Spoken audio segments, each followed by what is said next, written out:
जालना वैसे तो कहने को महाराष्ट्र का छोटे जिलों में ये आता है, लेकिन महाराष्ट्र की आर्थिक गतिविधियों के हिसाब से और मराठवाड़ा का सबसे संपन्न और पैसे के लिहाज से सबसे ज़्यादा धनी जिला जो है वो मराठवाड़ा का जालना ही है।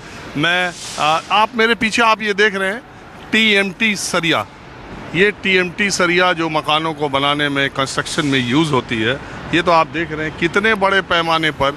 और ये TMT सरिया का जालना एक बहुत बड़ा सेंटर है। वैसे तो जो बड़ी कंपनियां बनाती हैं वो आप जानते ही हैं, लेकिन छोटी छोटी ऐसी कई फैक्ट्रीज जालना में है। मैं यहाँ ये दिखाने के लिए आया हूँ TMT जो सरिया है लोहे की, ये इसके 3 तरीके हैं, 3 तरीके से बनती है। एक इलेक्ट्रिक आर्क मतलब बिजली और ऑक्सीजन से, दूसरी ब्लास्ट फर्नेस से, कोयले से, जो बड़ी बड़ी कंपनियां जिनका नाम आप जानते हैं TMT सरिया बनाने में वो, और तीसरी ये लोहे के स्क्रैप से बनाई जाती है। और इस तीसरे तरह की जो लोहे के स्क्रैप से बनती है जालना, उसका बहुत बड़ा सेंटर है। हमारे साथ गोविंद गोयल जी है जो कालिका स्टील, जहां मैं आया हूं, मुझे राह चलते जो कंपनी फैक्ट्री जो जहाँ जैसे मिल जाती है तो मैं उनके आ जाता हूँ। तो देखने में बिल्कुल यंग लग रहे हैं। इनके फादर ने शायद शुरुआत की थी इसकी। हाँ जी, मेरे फादर ने 2003 में इस कंपनी की शुरुआत की थी। कालिका स्टील नाम से जालना में सिचुएटेड है। तो यहाँ कितने मेट्रिक टन स्क्रैप, या पूरे जालना में मैं कहूँ तो पर डे का कितने मेट्रिक टन का आपका ये सरिया का उत्पादन है? पूरे जालना में अगर देखा जाए तो लगभग 10,000 मेट्रिक टन पर डे का सलिए का उत्पादन होता है, और लगभग 12 से 13,000 टन का स्क्रैप का निर्यात है पूरे दिन भर में।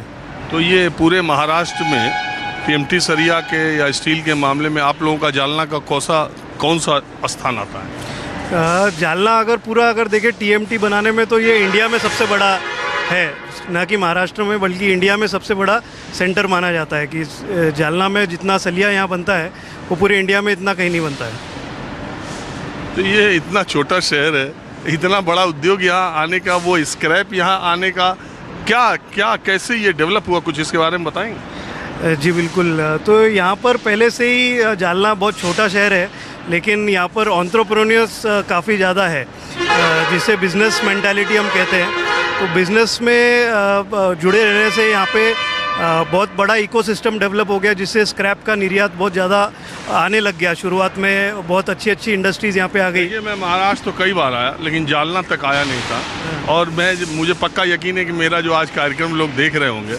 वो भी जालना के बारे में सुने कम होंगे, जानते तो बहुत ही कम होंगे।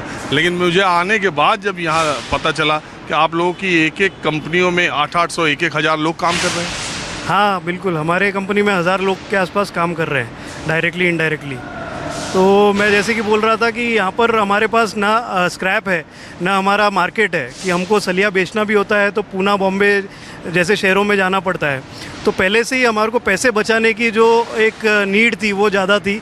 तो हमारे अगर ऑपरेशनल कॉस्ट अगर देखा जाए या सलिया बनाने का खर्चा देखा जाए तो जालना पूरे इंडिया में सबसे कम है, और इसी की वजह से आज जालना सर्वाइव हुआ है।